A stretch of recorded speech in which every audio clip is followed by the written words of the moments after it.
నేను చూసినంత వరకు ఓకే. అంటే నేను బీభత్సం లేకపోతే సూపర్ డూపర్ హిట్ అయితే నేను చెప్పను, కానీ ఓకే పర్వాలే. అంటే పర్ఫార్మెన్స్ వైజ్గా మనోడు ఈ సినిమాతో అంటే ఇక్కడి నుంచి స్టార్ట్ చేశారు అనమాట.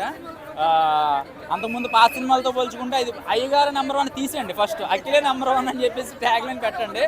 సో అవన్నీ వేస్ట్.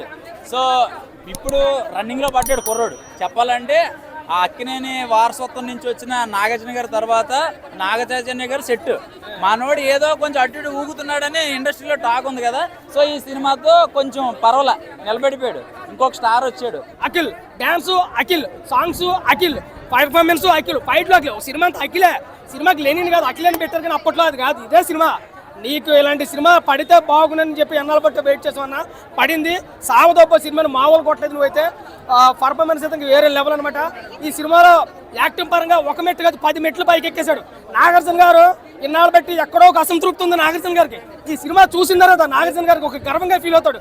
ఏంటి నా కొడుక ఒక ఒక ఒక ప్రిన్స్, నా కొడుకు ఒక ప్రిన్సు, అలాంటి నా కొడుకు ఇలాంటి సినిమాలు యాక్టింగ్ గర్వంగా ఫీల్ అయ్యే సినిమా. నిజంగాను చైతన్య గారికి తమ్ముడుగా, నాగార్జున గారికి కొడుగా, ఆ నాగేశ్వర గారికి మనవడుగా సినిమా నిలబెట్టాడు. ఎక్కడ దోకలేదు. భాగ్యశ్రీ బోర్సా కూడా సినిమా పర్ఫార్మెన్స్ చాలా బాగుంది. వీళ్ళిద్దరు కాంబినేషన్ అయితే అదిరిపోయింది.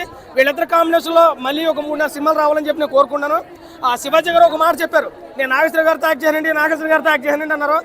అఖిల్తో కూడా యాక్ట్ చేయరు, మంచి సూపర్ హిట్ అయింది. శివాజీ గారు అలా పట్టిందల్లా బంగారు అవుతుంది, తమను కొట్టిందల్లా లెగుతుంది కట్టుకుని. మా ప్యాంట్ కోట మామూలు లేదు. ఏం నరుకుడు పై లెనిన్ అన్న నిజంగా అఖిల నా కెరీర్ లో ద బెస్ట్ మూవీ. ఇదే స్టార్టింగ్ మూవీ, ఇది after Lenin and before Lenin అంటారన్న. ఏం సీన్స్ ఉన్నాయన్న, నిజంగా ప్రతి ఒక్క సీన్స్ కి ఒక అరాచకం.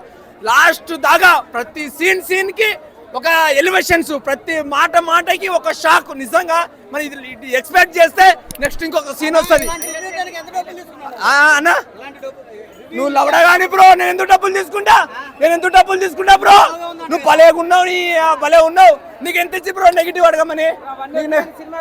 సినిమా గుర్తాలో ఉంది బ్రో, సినిమా మాత్రం మస్తుంది.